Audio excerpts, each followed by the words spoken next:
Kom ek bid vir ons. Here, die woord is oop hier voor my en ek het net dit gebid en ons vra dat u woord nou binne in ons in sal praat. U het vir ons iets vir ons 'n prentjie kom skep tot nou toe van hoe dit met u misgegaan het. Ons weet nie eers hoe erg dit was nie, wat alles aangegaan het nie. Maar vir hierdie oomblik wil ons vra dat u vir ons nou vat na die kruis toe, want dis waaroor vanoggend gaan. En help vir ons om te verstaan, hoekom was dit nodig dat daar 'n kruis moet wees? So hierdie lied gesê, nader by God, daar was 'n kruis, al was daar ook 'n kruis. U bring ons naby u. En mag ons dit verstaan, as jy uitstap, mag ons beleef om te sê, maar ek verstaan nou, hoekom Jesus moes doodgaan, sodat ek kan lewe. Ons bid dit in Jesus naam. Amen. Ek lees vir julle in Markus 15, daar by vers 33, teen 12 uur die middag het daar duisternis oor die hele land gekom en dit het tot 3 uur geduur. Om 3 uur het Jesus hard uitgeroep, Eloi, Eloi, lema sabachthani. En dit beteken, my God, waarom het U my verlaat? Toe party van die mense wat daar naby staan dit gehoor het, sê hulle, maar hoor daar, hy roep vir Elia. Want hierdie Eloi, lema sabachthani was in sy moedertaal Aramees, alhoewel die mense wat daar rondom gestaan het, allemaal Grieks gepraat het. Nou, toe sê hy, een van hulle het nader toe gehardloop en 'n spons en suurwyn gesteek en het vir hom op 'n stok gehou en om te drink. En hy het gesê, wag, kom ons kyk of Elia hom sal kom afhaal van die kruis. En daarna het Jesus hard uitgeroep en sy laaste asem uitgeblaas. En die voorhangsel in die tempel het van bo tot onder middeldeur geskeur. Toe die offisier wat reg voor Jesus gestaan het, hom die laaste asem so sien uitblaas, het hy gesê, hierdie man was werklik die seun van God. So ek wil vir julle 'n begrafnisbrief opsit. Nou julle was seker almal by 'n begrafnis gewees. Nou gewoonlik as jy by 'n begrafnisbrief kom, dan begrafnis, dan sit jy 'n begrafnis, dan is daar 'n begrafnisbrief want ons is daar. Kan jy vir ons opsit daar asseblief? So hierdie is die begrafnisbrief van Jesus Christus, die seun van God, die Messias, die redder. Weet nie wanneer hy dood is nie. Weet nie wat die datum was nie. Maar hy was dood op God se tyd. Dit het die Here van die hemel en aarde behaag om sy eie seun Jesus Christus in die ouderdom van 33 jaar aan 'n kruis op Golgotha laat sterf. Daar was min mense wat oor hom getreur het, want die skares het geroep, kruisig hom, kruisig hom. Alleen het hy daar gehang, selfs verlate van sy eie Vader. Ons het vanoggend 'n goeie Vrydag. Maar ek wonder net, as jy in Jesus se skoene sou gewees het, en beleef het wat hy beleef het, vandat hy hierdie nagmaal ingestel het, daai oomblikke wat hy daarvan af beleef het, daai ure wat hy was, wat hy beleef het tot hierdie moment wat ons nou net gelees het. Dan wonder ek wat het alles gebeur. Ek weet daar was pyn gewees. Ek weet sy rug was oopgeslaan met 'n gesel. 39 houe het al die vleis uit sy rug uitgeruk. Ek kan nie vir julle eers 'n prentjie wys van hoe dit sou gelyk het, want dis niemand mag dit sien nie. Dis net te erg. En die vernedering wat hy gehad het om naken sonder klere aan 'n kruis opgehang te word, terwyl die mense daar verby loop en hulle spot en lag en hom belaglik maak. En dan op 'n oomblik word hy vir sy God verlaat. Dan word hy sy eie Vader weg. Hy het nie daar nie, gaan nou daaroor praat. So ek wonder of dit 'n donker Vrydag vir hom was. Hoe was die Vrydag vir hom? Miskien was hy, ons weet hy was bang, want toe hy op 'n stadium in Getsemane gaan bid het en gesê het, asseblief Vader, as dit moontlik is, kan hierdie beker, kan hierdie ding wat met my moet gebeur, nie verbygaan nie. Dan staan daar, hy was doodsbang, hy was beangs geweest, hy het sweetdruppels gedrup soos bloed, so bang was hy geweest. En hier hang hy. Dit was zeer sekerlik vir hom 'n donker Vrydag. En kom ons lees waar ek nou wil begin by. En hy sê daarna het Jesus hard uitgeroep en sy laaste asem uitgeblaas. In die Grieks sê dit eintlik to engage in a final acting of dying, to die. So op hierdie oomblik, daai oomblik wat hy daar gehang het, en ons weet die woorde wat hy gespreek het, net voor hy dood was, het hy gesê, dit wat ek kom doen het, is klaar, it was finished, ek is klaar met my werk, en in sy laaste asem, weet ons dat hy uitgeblaas, net voordat hy sy laaste asem uitgeblaas het, het hy gesê, Vader, in die hande gee ek my gees oor. So ons weet, dit is alles gebeur het op daai oomblik. Maar die vraag wat ek wil hê, en dit is bietjie af van wat ons glo, maar was Jesus regtig dood? Want as 'n klomp mense wat beweer, dit is nie so nie. Daar's mense wat sê, maar Jesus het eintlik nie dood gegaan nie. Dit was 'n gereelde ding gewees, dat daar opium ingesit het in die wyn wat hy gevra het, en daarom op 'n spesifieke tyd het hy gesê, ek is dors. En dit was vir hulle die teken om vir hom opium te gee, wat hy in die lappie gedrink het, en dit het hom gemaak dat hy dood lyk. En dit is so gereël dat hy dan in die graf sou gaan, en dan sou opstaan. Dan Brown het 'n boek geskryf, die Da Vinci Code, en daarin beweer hy ook dat hierdie selfe goed, hy sê, Jesus het nie dood gegaan nie, hy is net bewusteloos gewees, hy het later getrou met Maria Magdalena, en hy het op 'n ander plek gaan bly, en daar het hy kinders gehad. Daar's mense wat sê, dat daar's 'n nuwe ontdekking gewees, toe hulle die Judas het skynbaar nie dood gegaan nie, hy het 'n boek geskryf, en dan het hy ook gesê, maar Jesus het nie gesterf nie. God is te genadig om iemand dood te maak, hy het maar net almal se sondes vergewe. Die Koran, die moslimse boek sê, dat dis nie Jesus wat gesterf het aan die kruis nie, daar was 'n plaasvervanger wat in sy plek gesterf het. Dit was 10-1 Simon van Cyrene sê hulle, of dalk dit was Judas self. So daar's 'n klomp mense, 'n groot aantal mense in die wêreld wat sê, maar Jesus het nie regtig dood gegaan nie. En daarom het ek die vraag gevra, was hy regtig dood? Was dit nie maar net 'n skyndood nie? So ek weet nie wat jy glo en wat jy al gehoor het nie, maar vanoggend wil ek hê dit so vasslaan soos die spykers in sy arms vasgeslaan het. Jesus was dood. Nie dood nie, hy was dood. Dis wat daar gebeur het.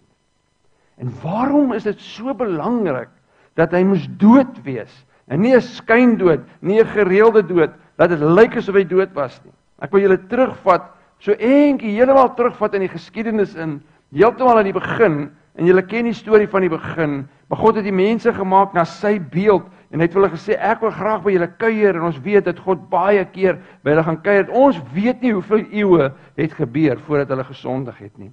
Maar God sê vir hulle, hoor, julle kan bly in die tuin, en julle kan, hierso moet julle met die plek bewerk, en dit moet goed gaan nie met julle, en dan sê hy vir hulle, maar ek sit vir julle 2 bome in die middel, die een boom is die boom van die lewe, wat ek wil hê jy moet eet, want as jy bly eet van die boom van die lewe, sal jy vir ewig lewe.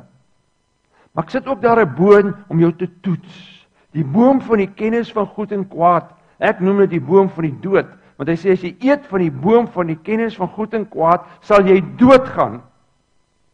En ek wil nie hê, iemand wat die siel, die ewige, die siel van God, die lewende asem van God in het, moet doodgaan nie.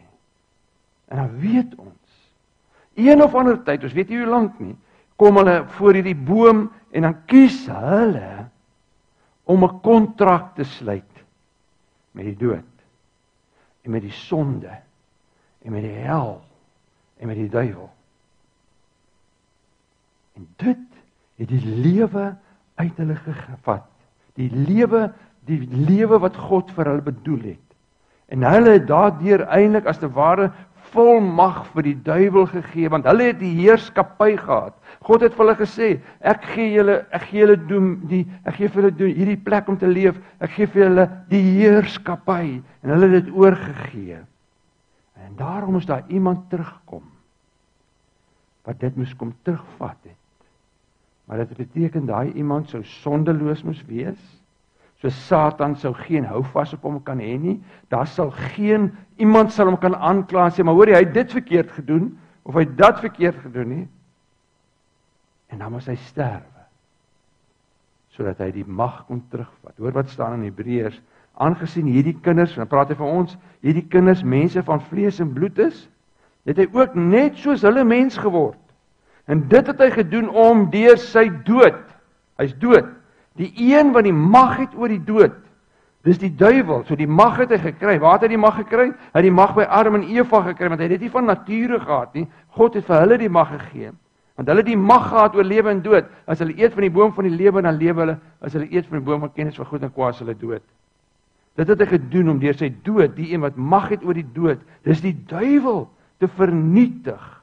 En om hulle wat uit vrees vir die dood, hulle hele lewe lank in slaap aan hy was, te bevry. So Jesus moes doodgaan. Die tweede ding wat ek wil vra, is maar waarom moes die bloed vloei? Waarom was daar bloed nodig? Kon Jesus nie maar net in 'n hartaanval doodgegaan het nie? Kon God hom nie net in sy slaap kom haal het nie, en so vir ons sondes betaal het nie? Hoekom is daar bloed? Nou wil ek julle weer terugvat na die storie toe, ek wil die storie verder vat. Die storie verder vat, want nou kom Adam en Eva, en nadat hulle geëet het van die boom van die dood, sien hulle skielik dat hulle is kaal. En God, hulle bedek hulle toe met vyeblare. Maar God gaan en hy gaan maak uit sy, dis my so genadig. Daar staan, daarna het die Here God vir die mens en sy vrou, velklere gemaak, en hulle het aangetrek. So daai oomblik toe God besluit het, maar jy kan nie met blare loop nie, want ek is nog steeds genadig. Kan jy dink, hulle het nou net vir God in die rug gesteek, hulle het teen God gekies, hulle het gekies om die dood te kies. God het hulle uit die paradys uit weggejaag. Maar hy sê, hoor jy moenie waar nie. Ek sal vir julle klere maak wat hou. Maar daai oomblik toe hy daai besluit geneem het die harmonie tussen God en die hele skepping versteurd geraak. Het die harmonie wat daar was tussen mens en God, tussen God en die natuur, weg. Want waar dink julle die vel vandaan gekom? Daar moes bloed vloei. Kan jy indink, God stap na 'n lammetjie toe, wat hy met presisie gemaak het, en vir die heel eerste keer slag iemand 'n lam, en sny sy keel af, en sterf daai lam vir die sonde van die mense, sodat hulle velklere kan hê. Dis waar die bloed vandaan kom. En dit het nog nooit gestop nie. Daarvan af het die Ou Testamentiese belewenis was, ons moet 'n offer bring, ons moet 'n lam bring. Ons moet 'n lam bring om te kom slag, sodat ons sondes vergewe kan word, totdat Jesus gekom het.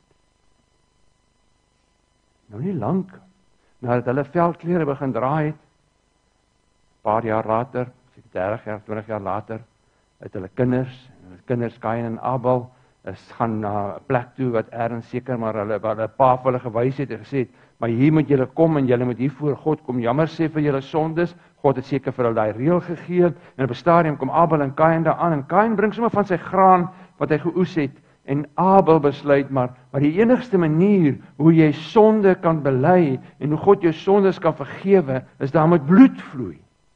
En dan slag hy sy eerste lammetjie om na God toe te bring, om te sê, ek bring hierdie lam na u toe, want ek wil kom offer, en ek wil kom sê, ek is jammer oor my sondes. En dan hou kan jy nie daarvan nie. En dan vir die heel eerste keer, is daar 'n Christ, of 'n gelowige martelaar, iemand wat sterf vir sy geloof. Want dan maak Kain sy broer dood. En vir die eerste keer vloei die bloed van 'n mens, terwille van wie wat hy geglo het. Dis waar dit begin het. So die eerste lam, ek wil net sê oor bloed. Bloed is lewe. As jy bloed in jou liggaam het, dit vloei om lewe te bring. Dis 'n draer van die lewe. Al jou organe kan 100% werk, maar as jy nie bloed het nie, iemand wat sy aar per ongeluk afgesny het, dis net 'n klein snytjie. Al die organe werk, maar boem, boem, daar gaan die bloed uit, en die organe sê, skei meer, daar is nie bloed nie. Bloed is lewe. En toe Jesus gekom het, en hy het sy lewe kom gee, dit was 'n lewe, dit was sy lewe vir jou lewe, dit was 'n lewe vir 'n lewe, hy moes 'n lewe kom gee, hy moes kom bloed, sy bloed moes gevloei het, sodat daar vir jou en vir my lewe is. Efesiërs sê, deur die bloed van sy seun is ons verlos, en is ons oortredinge vergewe, kragtens die ryke genade van God. Paulus in Kolossense, deur die bloed van sy seun aan die kruis, het hy die vrede herstel. Deur hom het hy alles op die aarde en die hemel met homself versoen. As daar staan alles wat glo, alles wat daar is, het hy met homself versoen. Daar was 'n verbreekte verhouding met Adam en Eva, dis gone. Dit bestaan nie meer nie. Hulle is met God versoen. Jy is met God versoen. Daar's weer 'n verhouding. En dit het die bloed van Jesus kom maak. Deur die bloed. Hy sê vers Romeine 3, hy sê hom het God gegee as offer, wat deur sy bloed versoening bewerk het vir die wat glo. Hierdeur het God getoon wat sy vryspraak behels. Hy het die sondes wat hy voorheen in sy verdraagsaamheid tydelik ongestraf laat bly, vergewe. Nou as God kom en hy sê, deur sy bloed is daar versoening, dan is daar 'n verhouding en is jou sondes van die lewe, van die verlede nie net vergewe nie, dis uitgevee. Nee, daar's 'n nuwe bladsy wat nog nooit geskryf is op nie, elke keer. As jy na God toe gaan en jy sê, ek vergewe my asseblief, is die bladsy gone, waar al jou skuld opgeskryf gestaan het, deur die bloed van die lam. So vanoggend is 'n geleentheid om jou geloof te toets. Want of jy glo hierdie goed, of jy glo dat Jesus het met sy bloed vir jou sondes betaal, of Jesus was die grootste bedrieër van alle tye. Dis die grootste scammer, hy was die grootste hoax van alle tye. Of dit was die waarheid. Of jy glo dat wat in hierdie boek staan is die waarheid, of dis die grootste bedrogspel van alle tyd. Dis wat jy vanoggend is. Of jy glo dit, of nie. Jy kan dit nie 'n bietjie glo nie, sê ek glo daai deel nie. Jy glo of alles of niks. Dis wat ons vanoggend is. So of jy glo Jesus het regtig dood gegaan vir my, of hy's 'n bedrieër. Jesus het vir een rede gekom, en dis om dood te gaan. Nou met sy koms, met sy dood aan die kruis, word hy vasgespijker, is daar 'n ongelooflike reaksie. En die reaksie is nie net by die mense wat daar staan nie, dis 'n bonatuurlike reaksie, want die eerste ding wat gebeur, daar word 'n bonatuurlike duisternis kom oor hierdie wêreld.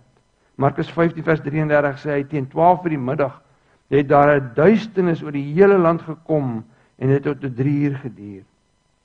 So ek wil hê, ons het nou gesê, ons vat vir Jesus van Getsemane, deur die verhore heen, deur die feit waar hy geslaan word, en aan 'n kruis vasgespijker word, omtrent 9 uur.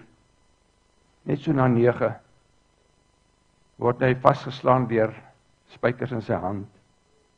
En ek het al vir julle gesê, soos hy daar gehang het hoe langer jy hang, hoe meer van jou joints begin uit hulle potjies uittrek, as gevolg van die gewig. Jy kan dit net nie meer hou nie. Jou liggaam is besig om een vir een te sê, ek kan nie die gewig vat, dan trek hierdie ding uit. Dan het jy geen beheer meer oor hom nie. Dan trek hierdie joint uit. En dan trek hierdie al die joints uit. En dan kan net een manier hoe jy kan lewe, want jy hang aan 'n kruis. So die swarte krag trek jou hele liggaam af. En jou longe trek af. En dan moet jy asemhaal met geen joints waar jy meer en jy kan optrek nie. En al wat hy kon doen, hulle het hulle voete 45 grade gesit. Dis die rede hoekom hulle dit so gesit het. Anders was die ouens binne 'n paar sekondes, 'n paar minute dood. Hulle wou hulle laat lê. En dan sit hulle die 45 grade. So al wat jy die laaste tyd kan doen as jy nie meer joints het nie, is om met jou voete jou op te druk, hierdie lug op te druk en asem te haal. En daar hang hy vir die 3 ure in die lug. En skielik, voor dit praat hy terwyl daar nog lig was. En ek weet nie of hy sy vingers kon geroer het meer nie. En hy sê, Vader, vergeef hulle, want hulle weet nie wat hulle doen nie. En hy hoor, hier is iemand hier langs hom wat praat, en dan sê vir hom, hoor, vandag sal jy saam met my in die paradys wees. En dan op 'n stadium, dan sê hy net, dan sien hy sy ma daar staan, en Johannes, dan sê vir Johannes, hoor, daar is jou ma, Dan sê hy, vrou, daar is jou seun. Oorhandig hy hom aan hom. En dan is dit donker. En die Griek sê, dit was 'n afwesigheid van die son. Dit was nie 'n sonsverduistering nie. Dit was nie 'n wolk wat oorgekom het nie. Dit was donker. Nou die Ou Testament het geglo, dat die Ou Testament het geleer, dat die oordeel van God sal kom. En as die oordeel van God kom, dan is dit in duisternis. En dink nou vir die volgende 3 ure, hang Jesus daar, snakkend na sy asem. Maar hy weet wat kom. Want hy weet, sy Vader het gesê, spit donker, hy kan niks sien. Dat op 'n stadium gaan die wêreld se sondes op jou kom. En ek het nou nog gesê, jy moet dit of 100% glo, of is 'n hoax. Ek glo met 100% dit, dat die sonde die sonde het nie net op hom gekom nie, hy het sonde geword.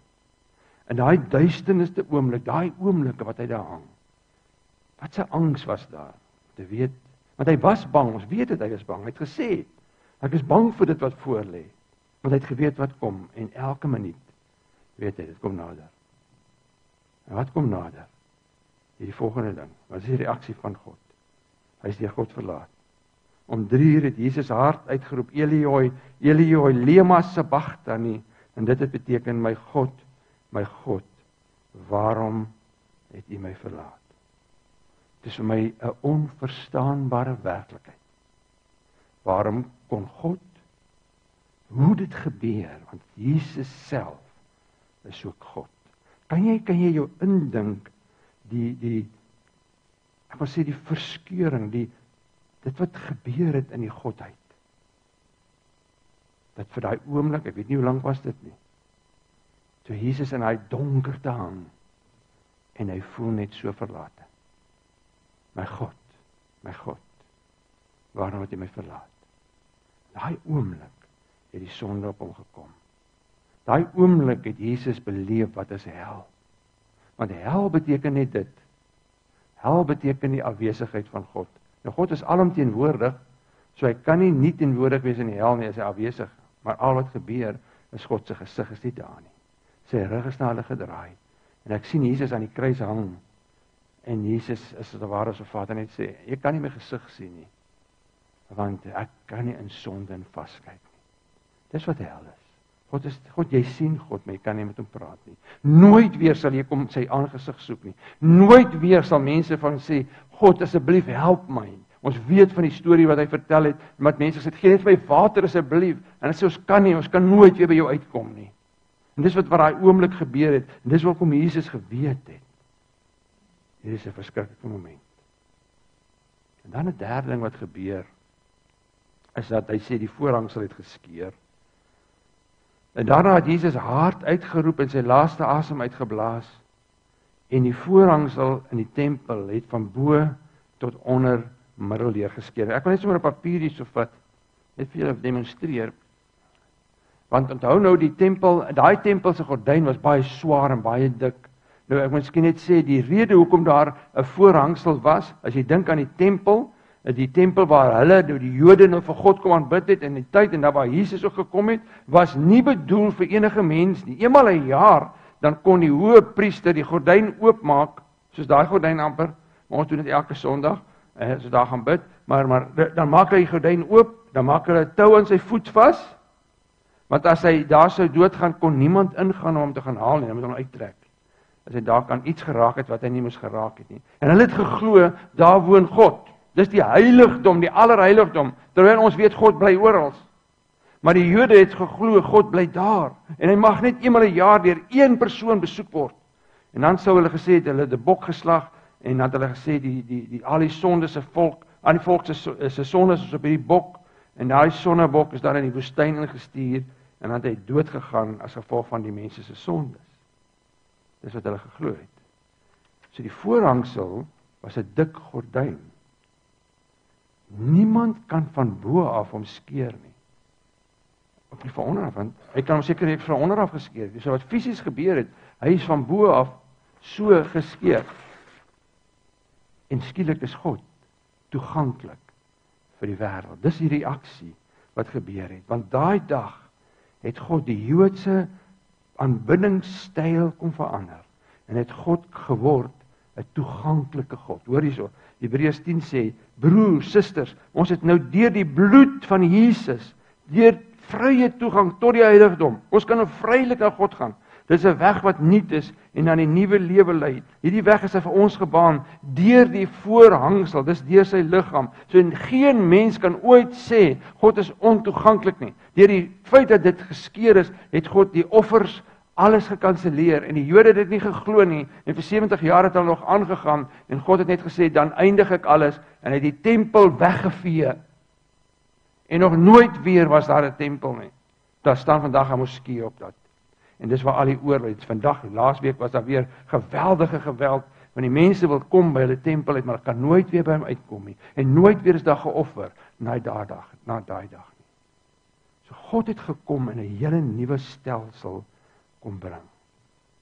Net so te loops, by die kruis staan 'n Romeinse soldaat.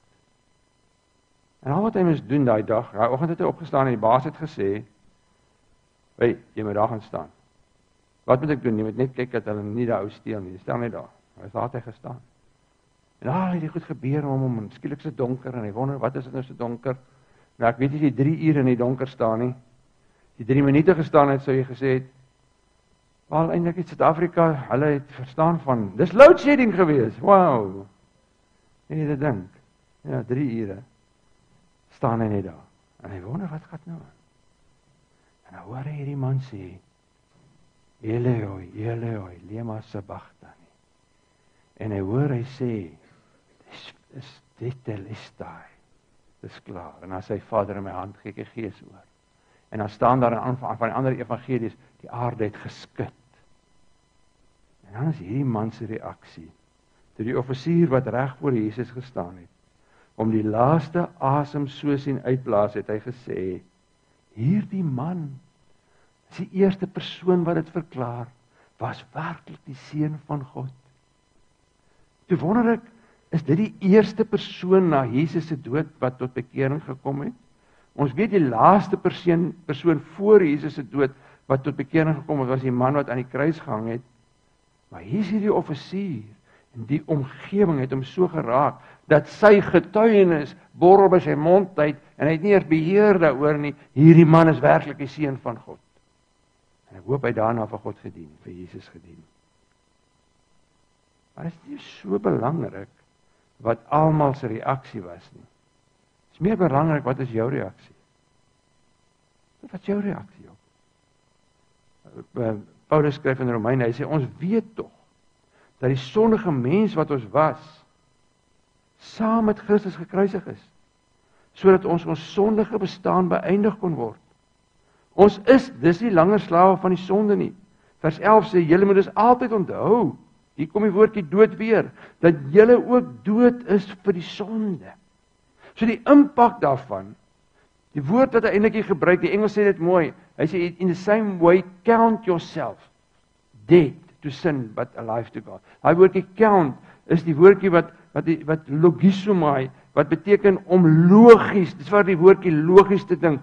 As jy logies dink oor wat Jesus kom doen het, as jy die som sou maak, as jy 'n berekening sou maak en sê, maar Jesus, en ek glo dit, want as ek dit net die helfte glo, dan glo ek dit in elk geval nie, so ek glo dit volledig, dat Jesus het moes kom en moes my sterf in die sonde, het my sondes weggevat, ek glo dit, hy sê, dan moet jy 'n som maak in jou kop, want dan behoort jy ook dood te wees vir sonde. Dis die reaksie. En daarom kan 'n ou nie ligsinnig oor sonde praat nie. Ons kan nie ligsinnig wees oor sonde en sê, wel, ek het nou maar hierdie sonde, dit is nou maar my natuur. Sonde is nie meer deel nie. As ons glo in die kruis, dan is sonde nie deel van ons nuwe natuur nie. Dan is sonde 'n onnatuurlike gebeurtenis en dan moet ons dit dadelik erken. As jy 'n tiener is en jy het 'n, wat noem jy dit, 'n pimpel, 'n pysie, net hier voor jy moet uitgaan, dan sien jy hom raak. Hy is bonatuurlik. Hy mag nie daar wees nie. Dis wat sonde is in jou nuwe natuur. Ek soek hierdie Ek sien hom. Hy hoort nie hier nie. Nou weet ek nie hoe maak julle om hom weg te kry nie. Jy sit nou make-up aan, jy kan nie sonde met make-up wegsteek nie. Ons kan nie wegsteek nie. So sonde beteken, as dat God sê, dat jy moet in die rigting van die kruis beweeg, maar as om 'n rein lynreg om te draai, weg van God af. En dis 'n daaglikse proses, wat ou dan moet sê, Vader, ek het nou weer hierdie ding aangevang, maar ek draai om, ek bekeer my, terug na die kruis toe. Dis 'n voortdurende proses. Sonde sê dat jy dood is, vir die impulse van God. As jy sonde doen, is jy dood vir die liefdesimpulse van God. So ons kan nie in dieselfde situasie wees nie. Wat gebeur? Die reaksie daarop, ons het 'n nuwe verhouding. Ons is kinders van God. Ons is mense wat nou in oorwinning kan leef. Ons dood is vir ons geen bedreiging meer nie. Dis nie meer 'n faktor nie, want ons weet, dis net 'n hekkie wat ek oorgaan na volgende lewe toe, of my lewe gaan net aan. Satan behoort geen faktor meer te wees nie. Hoe nader ons aan God beweeg, hoe minder raak Satan 'n faktor. Dis wat moet gebeur. So hoe gaan jy reageer vandag? Miljoene der miljoene mense het dit al gehoor. En het gesê, speak to the hand, ek wil niks weer hoor nie. Ek stel nie belang hier nie. Miljoene der miljoene mense het dit al gehoor. En dit geglo. Maar intussen soos Judas vir God verraai. En nee, glo nie meer nie. Of is nie meer aktief besig nie. En miljoene der miljoene mense het dit geglo. En 'n nuwe lewe gekry. En dit nuut gemaak deur die bloed van die lam. So wat gaan jy toelaat? Ek wil vra, ek wil maar bid vir jou. Mag God help dat jy nie gou hom weer sal verlaat. Dat jy nie agter die wêreld sal aanloop nie. Maar jy sal sê, maar ek hoor wat Jesus kom doen het. Ek sien wat hy kom doen. Ek sien die impak in die natuur. Daar was duisternis, daar was aardbewings, daar's 'n verlatenheid gewees. Die gordyn het geskeur, ons het vryheid. Ek sien al daai goed. Wat gaan jy kies? Jy kan nie halfpad glo nie. Of jy glo dit 100%, of is 'n hoax. Vader, dankie dat U vir ons Jesus gegee het. Jesus, dankie dat U hierdie lyding moes deurgegaan het. Die lyding is nie die ergste nie. Ek dink is die ontvangs van die sonde van my en van almal van ons wat hier sit. Wat gaan ons reageer op?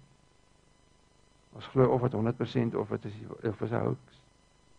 En as dit 100% glo, dan sê U, dan raak ons dood vir sonde.